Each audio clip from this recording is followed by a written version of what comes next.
ಎಲ್ಲರಿಗೂ ನಮಸ್ಕಾರ. ನಾ ಇವತ್ತು ಮೆಂತ್ಯ ಸೊಪ್ಪು ಹಾಕಿ ಹೆಸರು ಬೇಳೆ ಹಾಕಿ ಒಂದು ಆರೋಗ್ಯಕರವಾದ ಬೇಳೆ ಸಾರು ಮಾಡಾಕ್ತಾನೆ.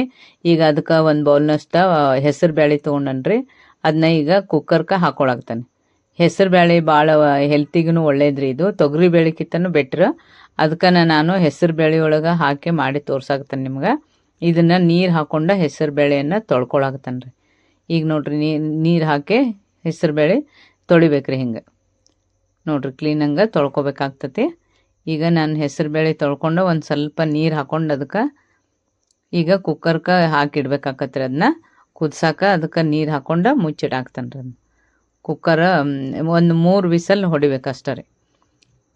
ಈಗ ನೋಡ್ರಿ ಬ್ಯಾಳೆ ಕುದ್ದಾಗೈತಿ. ಈಗ ನೋಡ್ರಿ ಎಷ್ಟು ಮೆತ್ತಗೆ ಚಲೋ ಆಗಿರ್ತತಿ ಇದು. ಯಾಕಂದ್ರೆ ಒಂದು 3 ವಿಸಲ್ದಾಗನ ಅದು ಏಕದಮ್ ಮೆತ್ತಗಾಗ್ಬಿಡ್ತತ್ರಿ.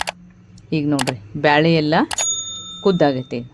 ಇದನ್ನು ನಾನು ಸಾರು ಮಾಡೋದನ್ನು ತೋರಿಸ್ತೀನಿ ರೀ ಮೆಂತ್ಯ ಸೊಪ್ಪು ಹಾಕಿ.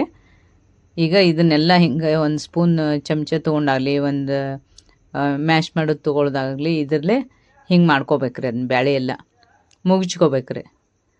ಈಗ ಹಂಗೆ ಆದಿಂದ ಅದಕ್ಕೆ ಒಂದು ಸ್ವಲ್ಪ ನೀರು ಹಾಕಿ ಒಂದು ಸ್ವಲ್ಪ ತಿರ್ಗಿಸ್ಕೊಂಡ್ರೆ ಇಟ್ಕೋಬೇಕ್ರಿ ಅದನ್ನ. ಈಗ ನೋಡ್ರಿ ಒಗ್ಗರಣೆ ಮಾಡ್ಕೋತೀನಿ. ಅದಕ್ಕೆ ಒಗ್ಗರಣೆಗೆ ಸ್ವಲ್ಪ ಎಣ್ಣೆ ಹಾಕೊಂಡನಿ, ಸಾಸಿವೆ ಹಾಕೊಂಡನಿ, ಜೀರಿಗೆ ಹಾಕೊಂಡನ್ರಿ. ಆಮೇಲೆ ಬೆಳ್ಳುಳ್ಳಿ ಹಾಕೊಂಡೈತಿ, ಸ್ವಲ್ಪ ಈರುಳ್ಳಿನೂ ಹಾಕೋಬೇಕ್ರಿ. ಅಂದ್ರೆ ಅದಕ್ಕೆ ಟೇಸ್ಟ್ ಬರ್ತದೆ ಅಂಥೇಳಿ ಈರುಳ್ಳಿನೂ ಹಾಕೊಂಡನಿ. ಅದಕ್ಕೆ ಒಂದು ಸ್ವಲ್ಪ ಅರಿಶಿನ ಪುಡಿನೂ ಹಾಕಿ ಸ್ವಲ್ಪ ಕೈ ಆಡಿಸ್ಬೇಕ್ರಿ. ಅದನ್ನ ಒಗ್ಗರಣೆಗೆ ಆಯ್ತು ರೀ. ಇದಕ್ಕೆ ಏನು ಮಾಡ್ಬೇಕಂದ್ರೆ ಒಗ್ಗರಣೆಗೆ ಸ್ವಲ್ಪ ನೀರು ಹಾಕಿಂದ ಮೆಂತ್ಯ ಸೊಪ್ಪು ಹಾಕೋಬೇಕ್ರಿ. ಯಾಕಂದ್ರೆ ಅದು ಸ್ಟೀಮ್ ಮೇಲೆ ಮೆಂತ್ಯ ಸೊಪ್ಪು ಒಂದು ಸ್ವಲ್ಪ ಬೇಯಬೇಕಾಕತಿ. ಅದಕ್ಕೆ ಸ್ವಲ್ಪ ಮುಚ್ಚಿಡ್ಬೇಕಂದು. ಒಂದು ಸ್ವಲ್ಪ ಸ್ಟೀಮ್ ಮೇಲೆ ಅದು ಬೆಂದಿತ್ತಂದ್ರೆ ಮೆಂತ್ಯ ಸೊಪ್ಪು ಆಮೇಲೆ ಅದು ಮೆತ್ತಗಾಗಿ ಅದು ಸಾಂಬಾರ್ಗೆ ಚಲೋ ಆಗ್ತದೆ ರೀ ಸಾರಿಗೆ. ಈಗ ನೋಡ್ರಿ ಎಷ್ಟು ಸೊಪ್ಪೆಲ್ಲ ಕರಗಿದಂಗೆ ಆತು ನೋಡ್ರಿ. ಎಣ್ಣೆ ಒಳಗೆಲ್ಲ ಫ್ರೈ ಆಗ್ತೈತಲ್ರಿ. ಅದು ಈರುಳ್ಳಿ ಜೊತೆ ಎಣ್ಣೆ ಬೆಳ್ಳುಳ್ಳಿ ಎಲ್ಲ ಆತಲ್ರಿ. ಈಗ ನಾನು ಬೇಳೆಯನ್ನು ಅದಕ್ಕೆ ಹಾಕೊಳಕ್ತಾನೆ.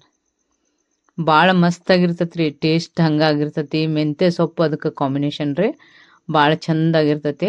ನೀವು ಇದೇ ಥರ ಮಾಡಿ ನೋಡ್ರಿ. ಅನ್ನಕ್ಕೂ ಬರ್ತೈತಿ, ಚಪಾತಿಗೆ, ರೊಟ್ಟಿಗೆ ಎಲ್ಲಕ್ಕೂ ಬರ್ತೈತೆ. ನಮ್ಮ ಸೂಪರ್ ಭೋಜನ ಚಾನಲನ್ನು ಸಬ್ಸ್ಕ್ರೈಬ್ ಆಗ್ರಿ. ನೀವು ಸಬ್ಸ್ಕ್ರೈಬ್ ಆಗೋದ್ರಿಂದ ನಮ್ಗೆ ಒಳ್ಳೆ ಪ್ರೋತ್ಸಾಹ ಸಿಗ್ತೈತಿ. ಇದಕ್ಕೆ ನಾನು ಸ್ವಲ್ಪ ಅಚ್ಚ ಖಾರದ ಪುಡಿ, ಸ್ವಲ್ಪ ಉಪ್ಪು, ಆಮೇಲೆ ಒಂದು ಸ್ವಲ್ಪ ಮಸಾಲೆ ಖಾರ ಎಲ್ಲನೂ ಹಾಕೊಂಡು ಇದನ್ನ ನೋಡ್ರಿ ಪಲ್ಯ ಕುದಿಯಾಕತ್ತಲ್ರಿ. ಅದು ಮೆಂತ್ಯ ಸೊಪ್ಪು ಅದರಲ್ಲೇ ಕುದಿಬೇಕು ಬೇಳೆ ಜೊತೆ.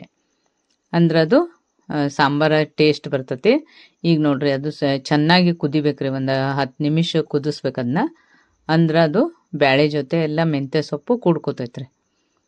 ಈಗ ನೋಡ್ರಿ ಇದೆಲ್ಲನೂ ಮೆಂತ್ಯ ಸೊಪ್ಪು ಬೇಳೆ ಎಲ್ಲ ಕುದ್ದಾಗೈತಿ. ಈಗ ಮಸ್ತ್ ಕುದಿಯಾಕತ್ತೈತಿ. ಉಪ್ಪು ಖಾರ ಎಲ್ಲ ಅದಕ್ಕೆ ಮಿಕ್ಸ್ ಚಂದ ಆಗ್ಬೇಕ್ರಿ. ಮತ್ತು ಒಂದು 10 ನಿಮಿಷ ಅದು ನಿಮಗೆ ಎಷ್ಟು ಬೇಕಷ್ಟು ನೀರು ಹಾಕೋರಿ. ನನಗಿಲ್ಲೇ ಒಂದು ಸ್ವಲ್ಪ ಮೀಡಿಯಮ್ ಆಗಿ ಮಾಡ್ಕೊಂಡನಿ. ನೋಡ್ರಿ ಎರಡಕ್ಕೂ ಬರ್ತೈತಿ ಇದು. ರೊಟ್ಟಿಗೆ, ಚಪಾತಿಗೆ, ಅನ್ನಕ್ಕೂ ಬರ್ತೈತಿ. ನೋಡ್ರಿ ಈಗ ಎಷ್ಟು ಮಸ್ತ್ ಕುದಿಯಾಕತ್ತೈತೆ ಅದು. ಇದೆಲ್ಲ ಕುದ್ದಾಗಿಂದ ಒಂದು 10 ನಿಮಿಷ ಅದು ಕುದಿಬೇಕ್ರಿ ಮುಚ್ಚಿಟ್ಟು. ಅಂದ್ರೆ ಅದು ಬೆಸ್ಟ್ ಬರ್ತದೆ ಅದು. ಈಗೆಲ್ಲ ಸೊಪ್ಪಿನ ಜೊತೆ ಅದು ಬ್ಯಾಳೆಲ್ಲ ಮಿಕ್ಸ್ ಆಗೈತೆ ನೋಡ್ರಿ. ಈಗ ಪೂರ್ತಿಯಾಗಿ ಅದನ್ನು ಸರ್ವ್ ಮಾಡ್ತೀನಿ ರೀ ಈಗ. ಯಾಕಂದ್ರೆ ಪೂರ್ತಿಯಾಗಿ ಕುದ್ದಾಗೈತೆ ಅದು. ನೋಡ್ರಿ ಎಷ್ಟು ಮಸ್ತ್ ಬಂದೈತಿ. ಇದು ಹೆಸರು ಬೇಳೆಗೆ ಒಂದು ಗಟ್ಟಿಯಾಗಿ ಚಂದ ಬರ್ತೈತೆ ರೀ ಅದು. ನೋಡ್ರಿ ಇದು ಗ್ರೇವಿನೂ ಬಂದಿರ್ತೈತೆ. ಅಷ್ಟು ಚಲೋ ಆಗಿರ್ತೈತೆ ರೀ. ಎಷ್ಟು ಬೆಸ್ಟ್ ಹತ್ತೈತೆ ಅಂದ್ರೆ ಅನ್ನಕ್ಕೆ ತುಪ್ಪ ಹಾಕೊಂಡು ತಿಂದುಬಿಟ್ರೆ ಭಾಳ ಅಂದ್ರೆ ಭಾಳ ಭಾರಿ ಆಗಿರ್ತೈತೆ ರೀ. ಅನ್ನಕ್ಕೆ, ಚಪಾತಿಗೆ ಎಲ್ಲಕ್ಕೂ ಬರ್ತೈತೆ ಇದು. ನೋಡ್ರಿ ಈಗ ಹೆಸರು ಬೇಳೆ ಸಾರು ಕಂಪ್ಲೀಟಾಗಿ ರೆಡಿ ಆಗೈತೆ ರೀ. ಮೆಂತ್ಯ ಸೊಪ್ಪು ಹಾಕಿದಂಥ ಹೆಸರು ಬೇಳೆ ಸಾರು ರೆಡಿ ಆಗೈತೆ ರೀ ಈಗ ಪೂರ. ನೋಡ್ರಿ ಎಷ್ಟು ಮಸ್ತ್ ಬಂದೈತಿ. ನೀವು ಇದೇ ಥರ ಮಾಡಿ ನೋಡ್ರಿ, ಮಸ್ತಾಗಿರ್ತೈತಿ.